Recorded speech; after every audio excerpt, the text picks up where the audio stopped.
Hello, everybody, and namaste, all of you, and most welcome in this quality segment.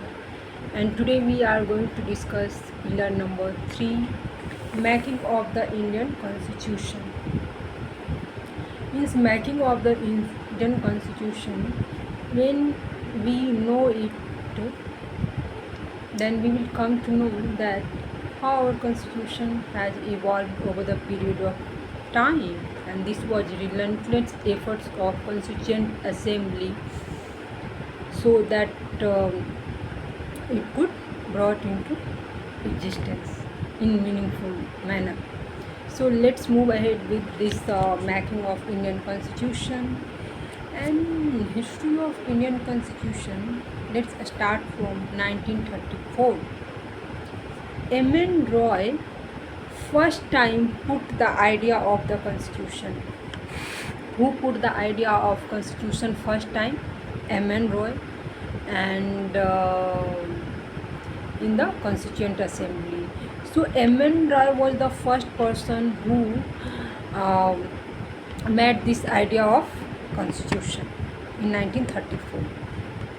So don't forget this name, M.N. Roy. And in 1935, like Indian National Congress demanding Constituent Assembly to frame the Constitution of India. Means Indian National Congress demanded Constituent Assembly to frame the Constitution of India. But in 1934, first time put the idea of constitution. He put idea of constitution, means M.N. Roy. But in 1935, Indian National Congress demanded Constituent Assembly to frame the Constitution of India.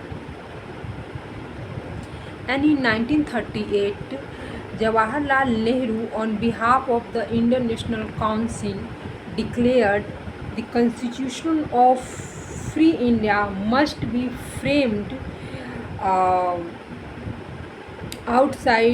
without outside interference, and by the Constituent Assembly elected on the basis of adult franchise.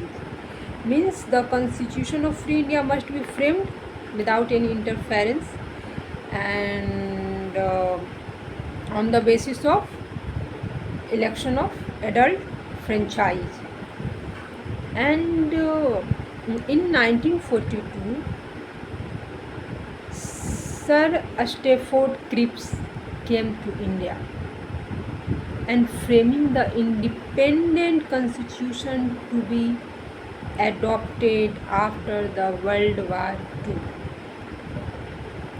After the World War II, and Cripps' proposal rejected by the Muslim. This question can have been asked as well in past. Who rejected Cripps' proposal? Muslim League rejected this Cripps' proposal. And composition of the Constituent Assembly, we will look into this.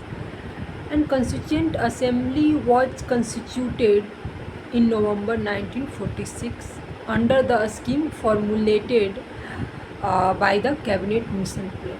Means in November 1946, Constituent Assembly was formed under the scheme formulated by the Cabinet Mission Plan. Means that was as per the mission of Cabinet Mission. So total strength and members were 389 and 296 British India, 292 from governors of provinces, and 4 chief commission provinces, and 93 nominated by the princely state. So these all were bifurcation from various sources. And 296 British India, 292 from governor of provinces, and 4 chief commission provinces, and second 93 nominated by the princely state.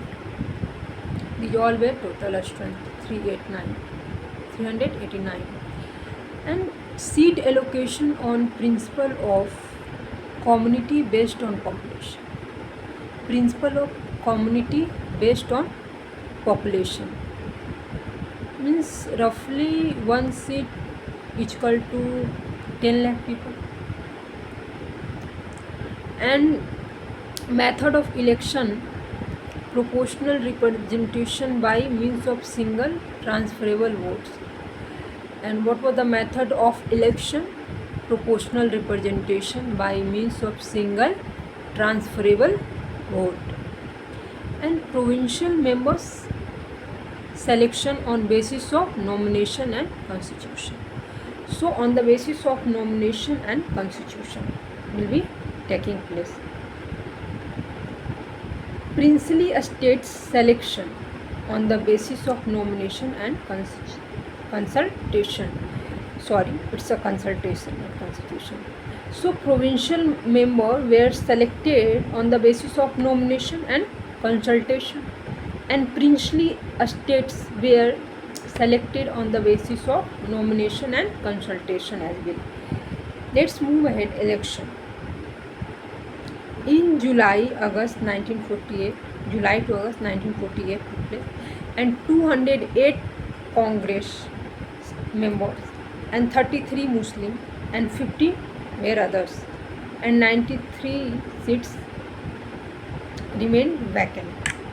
And first meeting of the Constituent Assembly took on 9th December 1946 and boycotted by the Muslim League. And this first meeting of Constituent Assembly was boycotted by the Muslim League, opposed by Muslim League, and temporary president was Sachidanand Sinha. Who was the first meeting? Temporary president was Sachidanand Sinha. So Sachidanand Sinha was the temporary president of first meeting of Constituent Assembly, and temporary vice president H.C. Mukherjee and V.T. Krishnamachari, and legal advisor were B.N. Rao of this first meeting of constitutional advisor. So this question can be asked, who was the legal advisor? Then B.N. Rao. And after that we will proceed toward other part of this only, like composition of the Constituent Assembly. So composition, like 13 December 1946 objective resolution was passed. Like 13 December 1946 objective resolution was passed and by Jawaharlal Nehru. And objective was like कि पूरा भारत हमारा है, and जो हमारा साथ आना है चाहा वो हमारा साथ आ सकता है, मीन जो हमारे साथ आना चाहता है वो हमारे साथ आ सकता है, पूरा भारत हमारा है. That was objective of this resolution, and this objective resolution was passed by Jawaharlal Nehru on 13 December 1946. And other objective were power to people, safeguard the minorities, we are a sovereign country, and January 22, 1947 adopted this objective resolution. So all eminent personalities except Gandhi included. In this objective resolution, Gandhi was not included as eminent personality.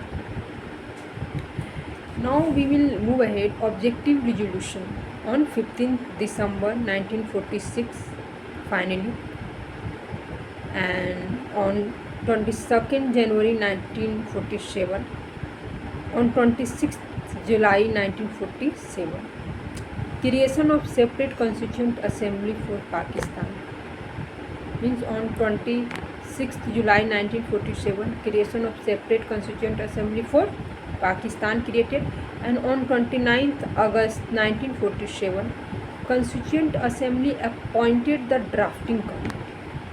On 29 August 1947, Constituent Assembly appointed drafting committee under the chairmanship of B.R. Ambedkar on 29 August 1947, and introduced final draft of the constitution on November 4, 1948, that is first reading. So on November 4, 1948, first reading of this constitution started in Constituent Assembly, and second reading took place on November 15, 1948, clause by clause. And what is clause by clause? What is clause by clause? Find out from yourself. And third reading started on 14th November 1949. Third reading starting on 14th November 1949. And passing of the constitution declared on 26th November 1949. 284 members out of 299 signed. Means 284 signed out of 299. And after signed by President of Constituent Assembly, Dr. Rajendra Prasad, and contains preamble, 395 article and 8 schedule at that time. So President of Constituent Assembly was Rajendra Prasad, and that contains preamble and 395 article and 8 schedule. So remaining clauses passed on 26th January 1950. Remaining clause passed to 26 January 1950, and Purna Swaraj, date of commencement of the constitution, means date of starting of our constitution has been taken from Purna Swaraj event or date. Third reading started on 14th November 1949, means passing of this constitution.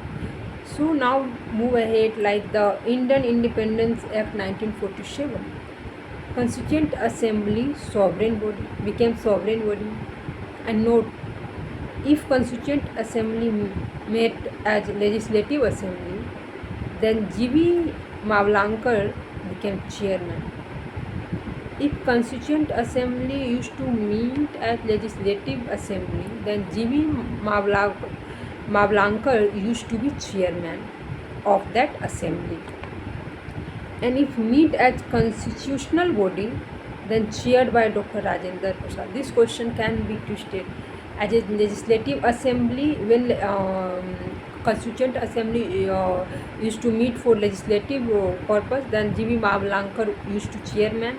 And when constitutional body meet,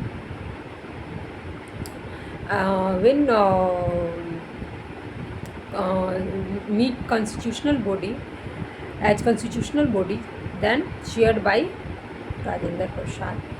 Now move ahead. Fact about the Indian Constitution, like fact pertaining to the Constitution. Means this is a elephant as symbol, like seen, and national flag on 22nd July 1947. A national song adopted on 24 January 1947, Vande Mataram, was also taken on this 24 January. And first President 24 January 1950, Rajendra Prasad, and total expenditure was 64 lakh. And total time taken in making this constitution was 2 years, 11 months, 18 days. And H.V.R. Iyengar, Secretary of Constituent Assembly. Who was Secretary of Constituent Assembly? H.V.R. Iyengar. And Prem Bihari Narayan Raijada was calligrapher of the Indian Constitution. So this can be asked if Prem Bihari Narayan Rajada was calligrapher of Indian Constitution or not. So most probably we can forget. So remember this calligrapher of the Indian Constitution on Prem Bihari Narayan Rajada. And criticism is also without constructive criticism, things cannot be thrive and cannot be explored in fullest form. So it's give us fuel to move ahead and thrive amid criticism. So how our constitution could survive criticism? Let's move ahead. Constituent Assembly was not a representative body. This was criticized that Constituent Assembly was not a representative body, and Constituent Assembly was not a sovereign body as well, due to Commonwealth membership, like these all things. And this was very time consuming. It took 2 years, 11 months, 18 days, and dominated by Congress. Only Congress was prominent representative at that time, and lawyer and politician dominated. Means doctor, whether it could be Dr. B.R. Ambedkar and Sardar Vallabhbhai Patel and Rajendra Prasad and even Gandhi, all were barrister and advocate, and so that's why this was like dominated by lawyer and politician. This it criticized on this ground as well. So we sum up of this various historical aspect of constitution making, and thank you very much. I hope you will enjoy this session fullest. Thank you.